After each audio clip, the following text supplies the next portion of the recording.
اور قائم مقام معصوم کے گزرے. یہ تو مرحوم اب جو موجودہ اس وقت زندہ ہیں عارف باللہ اور خدا شناس مرجع آیت اللہ العظمیٰ کا بہجت. اب ان کا بھی 5 نکاتی پروگرام سن لیں. میں نے پوچھا کہ اے مرجع وقت، جب موقع ملتا ہے کچھ بیان کرنے کا تو لوگوں تک بھی کوئی آپ کا پیغام پہنچنا چاہیے. کیا چیز ہے جو باعث نجات بھی ہے اور باعث حصول ثواب بھی ہے، ذریعہ نجات بھی ہے اور ذریعہ حصول ثواب بھی ہے؟ تو فرمایا 5 چیزیں ہیں. یہاں بھی برنامہ خمسہ ہے، 5. توجہ فرما رہے ہیں آپ حضرات کو؟ تو فرمایا الاول اکثار الاستغفار. انسان کو اپنی زندگی کا معمول بنانا چاہیے کہ وہ کثرت سے استغفار کرتا رہے. کثرت سے استغفار کرتا رہے. استغفار کی 2 قسمیں ہیں. بیان ہوتے رہیں گے مسائل، آپ دعا کیجئے میرے لیے، میں دعا کرتا ہوں آپ کے لیے. میں چاہتا ہوں کچھ عملی اسباق اور دروس ان 10 دنوں میں بیان کیے جائیں جو ہماری عملی زندگی سے مربوط ہوں. اصلاح نفس، تطہیر قلب، تزکیہ نفوس اور تطہیر قلوب کی ہر زمانے سے زیادہ اس زمانے میں ضرورت ہے. دل پاک صاف ہو اور نفس پاک صاف ہو جائے تو اس سے بڑھ کے اور سرمایہ آپ کیا چاہتے ہیں؟ اگر مجالس حسینی سے یہ دونوں سرمایہ آپ کو مل جائیں تو اس کی قیمت ہی ادا نہیں کی جا سکتی. آپ اس سے اتفاق کرتے ہیں یا نہیں؟ الاول اکثار الاستغفار. استغفار کی 2 قسمیں ہیں. ایک ہے استغفار گناہوں سے، ایک ہے استغفار احساس عبودیت کے تحت. معصومین کا استغفار گناہوں سے نہیں، وہ احساس عبودیت کے تحت ہے، اور ہمارا استغفار گناہوں سے استغفار ہے. آپ دعائیں کو تہجد، نماز تہجد پڑھیں تو قنوت میں 70 مرتبہ استغفر اللہ پڑھیں تو بڑا اجر ہے، بڑا ثواب ہے اس کا. استغفر اللہ ربی واتوب الیہ. تو اور اگر کچھ بھی فائدہ نہ ہو تو زبان تو ایک ذکر میں مشغول رہ رہی ہے نا. غیبت سے بچی ہوئی ہے، بہتان سے بچی ہوئی ہے، الزام سے بچی ہوئی ہے، کذب سے بچی ہوئی ہے، دروغ گوئی سے بچی ہوئی ہے، جھوٹ بولنے سے بچی ہوئی ہے. دوسری چیز ارشاد فرماتے ہیں اکثار الصلوات.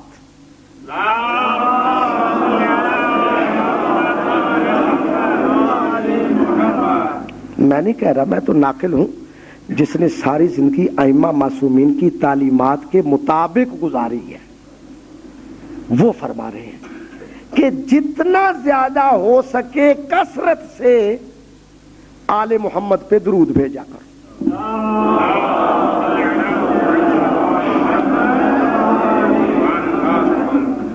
خدا شاہد ہے، ہمیں اللہ تعالیٰ نے 2 نعمتیں ایسی دی ہیں کائنات میں کسی مسلک اور مذہب کو نصیب نہیں. یہ 2 نعمتیں ایسی ملی ہیں. کون سی 2 نعمتیں؟ ایک نعمت درود، نعمت صلوات. محمد تقی مدرسی نے یا کسی اور عالم دین نے لکھا ہے کہ جب کوئی بھاری مشکل مجھ پر بنتی ہے تو میں 100 مرتبہ درود پڑھنا نظر امام زمانہ کرتا ہوں، میری مشکل حل ہو جاتی ہے.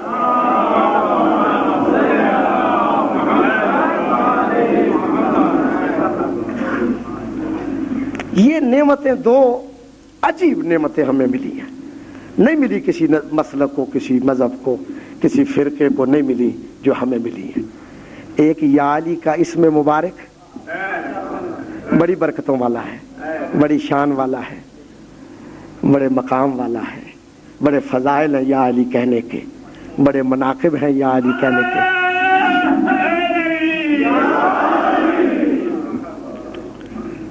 یہ علی علیہ السلام کا اسم مبارک وہ ہے کہ جو قرآن کی آیت کے ہم پلہ ہے. قرآن کی آیت کے ہم پلہ ہے اسم علی. اسم مبارک علی. فقی طور پہ بھی کچھ چیزیں مسائل بیان ہوں گے آپ کی خدمت میں. شیخ طوسی رحمۃ اللہ علیہ سے لے کر امام خمینی اور فقہائے ستہ تک اس وقت جو موجود ہیں سب نے یہ لکھا ہے کہ قرآن مجید کی آیت شد مد زیر زبر کو بغیر وضو کے جسم کا کوئی حصہ بھی لگانا حرام ہے. یہ مسئلہ آپ کو آتا ہے نا؟ انشاءاللہ آتا ہے. ماشاءاللہ مومنین کرام جو ضروریات مسائل ہیں ان سے آگاہ ہیں. جسم کے کسی بھی حصے کو اس لیے اسماء مبارکہ کو اس طرح لکھنا، وہ جو نقش کے طور پہ لکھ دیتے ہیں، یہ اس نقطہ نظر کے تحت دیکھ لیں. پھر فقہ یہ کہتی ہے کہ بغیر وضو کے قرآن کی آیت شد مد زیر زبر پیش کو چھونا، جسم کا کوئی حصہ لگانا حرام ہے. یہی شان اور یہی مقام ہے اسماء محمد و آل محمد علیہ السلام.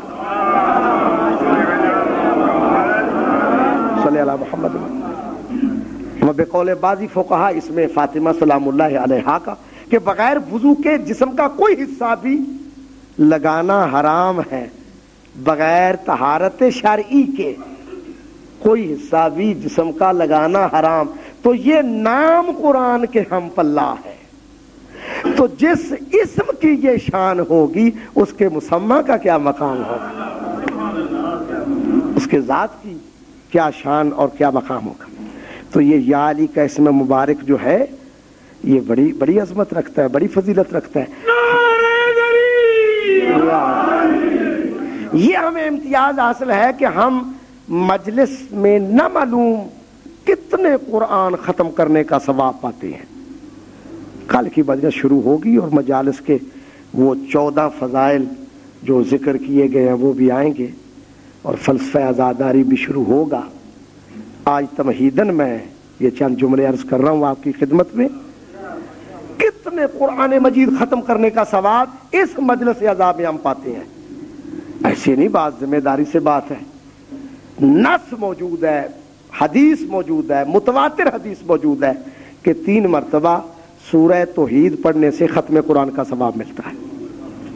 حضور نے فرمایا کہ جس نے 3 مرتبہ سورہ توحید کو پڑھا اس نے بائے بسم اللہ سے لے کر سینے والناس تک ختم قرآن کا ثواب پایا.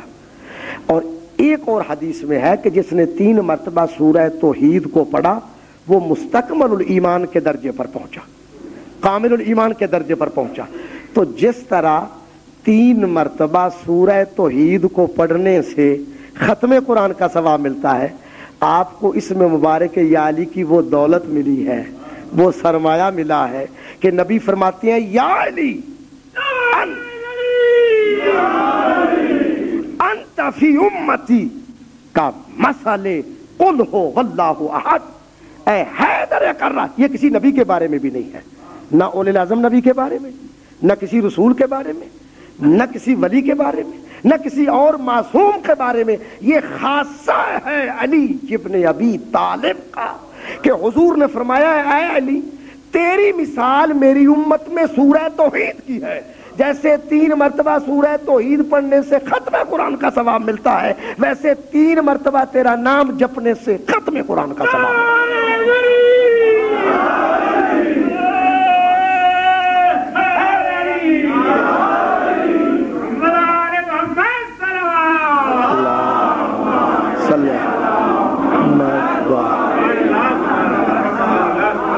یہ سرمایہ ہے ہمارے پاس یا علی کا،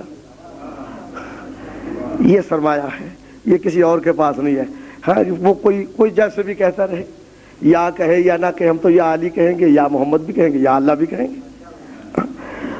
تو درود کو کثرت سے پڑھنا یہ بھی نسخہ نجات بخش انسانی بڑی عبادت ہے. اگر صحیفہ سجادیہ کا کبھی آپ مطالعہ فرماتے ہیں ضرور رکھیں گھر میں، نہج البلاغہ اور صحیفہ سجادیہ. دیکھیں طریقہ امام کی دعائیں مانگنے کا، امام کی دعائیں مانگنے کا سلیقہ اور طریقہ دیکھیں صحیفہ سجادیہ میں. سب سے معرکۃ الآراء دعا ہے دعائے مکارم الاخلاق، جس میں جتنے بھی انسانی کمالات ہیں ان کا تذکرہ ہے. اور جتنے بھی رذائل ہیں، رذیلتیں ہیں، کثافتیں ہیں، ان کو دور رکھنے کا وہاں ذکر کیا گیا ہے۔ تو ایک بڑی عظیم دعا ہے دعائے مکارم الاخلاق۔ شروع کرتے ہیں امام درود پڑھ کے، اور جب دعا مانگتے ہیں تو پھر اس کے بعد درود بھیجتے ہیں۔ تو دعا مانگنے سے پہلے بھی درود، دعا مانگنے کے بعد بھی درود۔ کل دعائن، حدیث پڑھ رہا ہوں، کل دعائن محجوب حتی یصلی علی محمد و آل محمد۔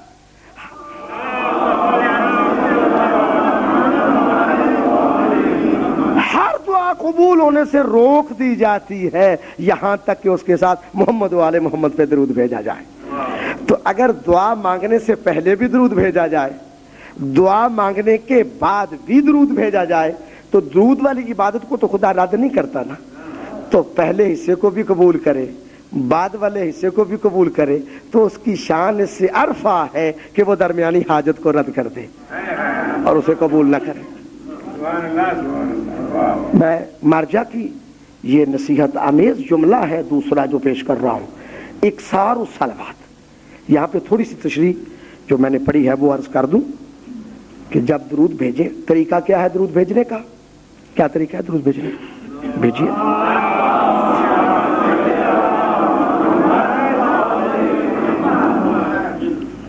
حضور فرماتے ہیں جب مجھ پر اور میری آل پر درود بھیجو تو بلند آواز سے بھیجا کرو،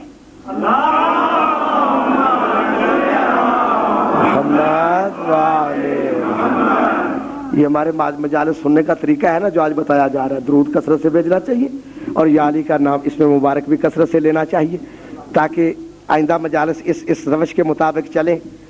فرمایا کہ مجھ پر اور میری آل پر جب درود بھیجو تو بلند آواز سے بھیجا کرو۔ پوچھا کہ یا رسول اللہ فائدہ کیا ہے؟ کہا کام آسان ہے، فائدہ بہت زیادہ ہے۔ آپ نے